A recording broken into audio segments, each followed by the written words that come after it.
12 ज्योतिर्लिंगांपैकी एक असलेल्या नाशिकच्या त्र्यंबकेश्वर ज्योतिर्लिंग मंदिरावरील जी विश्वस्त समिती आहे ती बरखास्त करण्यात यावी अशा पद्धतीची मागणी जोर धरू लागलेली आहे। आणि या संदर्भात बोलण्यासाठी आपल्यासोबत त्र्यंबकेश्वर मंदिराचे माजी विश्वस्त आहेत। ते आपण मागणी करतायत की ही जी संपूर्ण समिती आहे ती बरखास्त करण्यात यावी। का नेमकं अशी मागणी करतात? त्र्यंबकेश्वर देवस्थान हे संपूर्ण जगभरातलं आद्य ज्योतिर्लिंगाचं प्रसिद्ध असं ठिकाण आहे आणि कुंभमेळा आगामी अगदी दारात येऊन ठेपलेला आहे। असं असताना त्र्यंबकेश्वर देवस्थानच्या मार्च 23 आत्ता 26 मध्ये 2 भयंकर घटना घडलेल्या आहेत। त्याच्यामुळे देवस्थानची प्रतिमा अत्यंत मलिन झालेली आहे। याची अतिशय गांभीर्याने सगळ्या माननीय हायकोर्टाने आणि माननीय चीफ जस्टिस साहेब आणि मुख्यमंत्री साहेब शासनाने पण दखल घ्यावी आणि हे सगळं एक सिंडिकेट चालवत आहेत।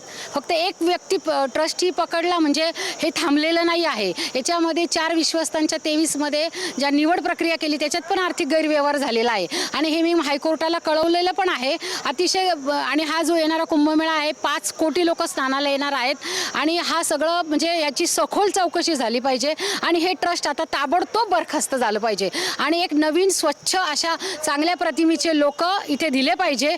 माननीय धर्मदाय आयुक्त साहेब या गंभीर विषयाकडे आपण लक्ष द्या। हे एक सिंडिकेट चालत होतं। एका ट्रस्टीवर कारवाई केली म्हणजे थांबलेलं नाहीये आणि आता त्याच्यावर आघोरी निर्णय असा घेतला आहे की 25-2.5 हजाराचं दर्शन केले म्हणजे रोगापेक्षा इलाज भयंकर असं हे सगळं देवस्थानामध्ये एक दुकानदारी चालू केलेली आहे। अतिशय नाकाम आहेत हे सगळे ट्रस्टी। सगळेचे सगळे ट्रस्टी घरी पाठवा। आपण खरं तर गंभीर आरोप करताय की याच्यात एक कोणी नाही तर सिंडिकेट आहे। आपल्याला वाटतंय संपूर्ण सिंडिकेटची चौकशी झाली पाहिजे म्हणून? 100% आहे। याचा सगळा जो गोषवारा काढला जर तुम्ही ते रजिस्टर बघितलं तर ह्या काही गोष्टी एकाकडनं होत नव्हत्या। तर हे सगळे एकमेकांचं हे करत आहेत। तर ह्या सगळ्या गंभीर गोष्टीची दखल घेऊन हायकोर्टाने वनी देवस्थान सारखं हे ट्रस्ट ताबडतोब बरखास्त केलं पाहिजे कारण आगामी कुंभमेळा आहे। याचा गंभीर इशारा मी माझी विश्वस्त आणि तिथली स्थानिक असल्यामुळे आणि 25 वर्षापासून मी काम करते देवस्थानचं, त्यामुळे हे ट्रस्ट बरखास्त करा आणि नवीन विश्वस्ताची बॉडी आणा।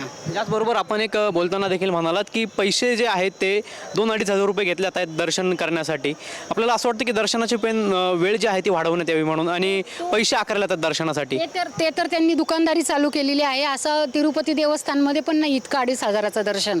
आणि सगळ्यात महत्त्वाचं जेव्हा ट्रस्टची स्थापना होते तेव्हा पहिले सामान्य भाविकांचा विचार केला जातो। सामान्य भाविकांचे ग्राउंड लेवलवर जाऊन बघा किती हाल येतात। आता परत 200 रुपयाची तिकीट लाईन वेगळी, सगळा खूप मोठा सावळा गोंधळ आहे। या ट्रस्टींना काही देणं घेणं नाही आहे, फक्त पैसा गोळा करणं हे एक उद्दिष्ट ठेवलेलं आहे।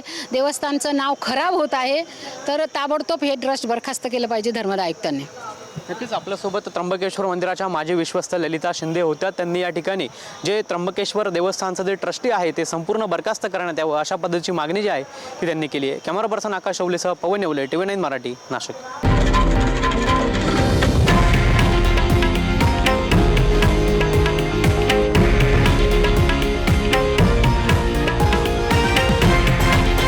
हे आहे देशातील नंबर 1 न्यूज नेटवर्क आणि आपण पाहत आहात TV9 मराठी, एकमेव।